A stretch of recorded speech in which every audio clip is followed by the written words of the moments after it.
Ko'p qavatli uy qurilish jarayonini avtomatlashtirish uchun kerak bo'lgan ikkita modul haqida gaplashamiz. Birinchi o'rinda bu omborxonalar. Bizda bir nechta omborxona bo'lishi mumkin. Misol qilib, bir blokdagi omborxonaga kiradigan bo'lsak, bu omborxonamizda qancha mahsulot borligi va qancha mahsulot chiqib ketishligi va kutilayotgan mahsulotlar ham bo'ladi. Shuningdek, bu omborxonada mahsulotlarning turlari bo'yicha, zarar yetgan mahsulotlar bo'yicha va monitoring qismida qayerdan qancha kelgan, qachon chiqib ketgan barchasi aniq ko'rinib turadi.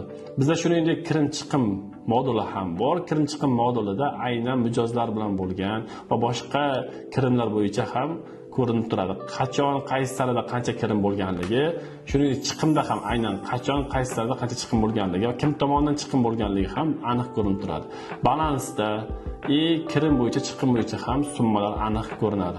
Agar sizga ham qurilishni avtomatlashtirish uchun shu va shu kabi boshqa modullar qiziq bo'ladigan bo'lsa, quyidagi raqamlar orqali biz bilan bog'laning, biz sizga bepul konsultatsiya beramiz.